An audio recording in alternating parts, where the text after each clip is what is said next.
Dans un couple, il est important d'apprendre à se parler et à résoudre les conflits. On se parle. Les rôles d'un couple, c'est votre responsabilité. Si ça ne va pas, c'est votre responsabilité de vous parler et de faire en sorte que ça puisse aller. Que vous dormiez chacun dans son coin de lit, l'un dans la chambre, l'autre à l'extérieur, en fin de compte, vous devez résoudre ce conflit-là. C'est votre responsabilité. La responsabilité de la résolution de vos conflits n'est pas au thérapeute, ni au pasteur à l'église. Vous devez résoudre ça. En tant que pasteur, j'ai déjà eu des couples avec lesquels j'ai parlé à l'église. On a parlé très bien au bureau, on a tout expliqué. C'était bien clair. Oui, pasteur, j'ai compris. Oui, pasteur, j'ai compris. Mais ils sont sortis. Dans la voiture déjà, l'homme en train de dire, tu croyais quoi? Parce que tu m'as accusé, c'est le pasteur. Tu penses que le pasteur, c'est Dieu? Tu vas voir. Donc, je n'ai servi à rien. La résolution de conflits dans un couple, c'est d'abord vous deux. C'est la responsabilité de chacun. Si on n'en parle pas aujourd'hui, on doit finir par en parler. Et ça arrive beaucoup aux hommes. Les hommes n'aiment pas en parler. Ils disent non, les femmes aiment en parler. Les femmes pensent que plus on en parle, plus on résout le problème. Mais les hommes ont tendance à penser que moins on en parle, moins je me débarrasse de la chose. Mais on ne peut pas résoudre un conflit sans présenter le conflit à table. C'est une responsabilité. Il est de votre rôle pour aller dormir en paix en vous disant « je suis un bon époux, je suis une bonne épouse ». S'il y a un conflit, vous l'avez résolu. Aujourd'hui, demain, mais vous devez mettre ça à table à un moment donné, en parler et prendre des orientations. Ça ne veut pas dire que le jour même, vous allez tout faire. Mais aujourd'hui, on a quand même avancé. Demain, on va avoir... Mais la résolution de conflits et la communication est la responsabilité collective. La communication n'est pas la responsabilité de la femme seulement. L'homme doit apprendre à communiquer.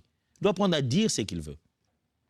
Beaucoup de femmes seront d'accord avec moi quand je dis que les hommes ont du mal à faire savoir ce qu'ils veulent. Les hommes ont du mal à savoir. Moi, par exemple, dès que ma femme me pose la question, « Chérie, tu veux manger quoi aujourd'hui ?» Je vous assure que toute la matière de mes 3 masters et un doctorat disparaissent dans ma tête. Tout ça fait comme ça, oups. Je deviens un peu comme un fou. Il me dit, tu veux manger quoi? Je dis, ah, chérie, ah, qu'est-ce qu'on a aujourd'hui? Et ce que tu voudras. Non, chérie, je veux que tu me dises ce que tu vas manger. C'est déstabilisant, je ne sais pas pour vous, mais c'est déstabilisant pour moi qu'on me pose cette question. Mais pourtant, il faut apprendre à communiquer et à dire ce que l'on veut. Les femmes ont tendance à aisément dire ce qu'elles veulent. Mais j'aimerais juste dire aux femmes que si vous vivez avec un homme, vous ne pouvez pas croire, vous ne pouvez pas vous imaginer qu'il communique comme une femme. C'est un homme. Il communique. C'est juste que vous devez apprendre son langage de communication.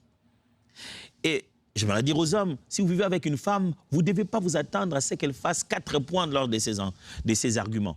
Quand elle veut le dire, elle dit en 4 points, 3 sous-points. Non, c'est une femme. Elle a sa façon de communiquer. Ce n'est pas parce qu'on y voit de l'émotion qu'il n'y a pas un côté rationnel. Ce n'est pas parce qu'on y sent de la tempérance, la maîtrise de soi, que l'homme ne ressent rien. Mais apprenez à communiquer. Et en fin de compte, respect de rôle et responsabilité assignée. La Bible a dit qu'on s'appartient l'un à l'autre. L'homme appartient à la femme appartient à l'homme. Et qu'on ne devrait pas se priver. Chacun doit jouer son rôle. L'homme, la femme n'a que toi. Femme, l'homme n'a que toi.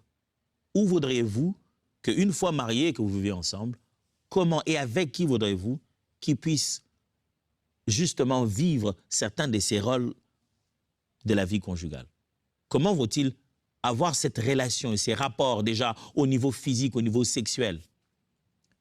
L'homme doit rester homme, la femme doit rester femme dans leur rôle et chacun doit être conscient que l'autre n'a que moi.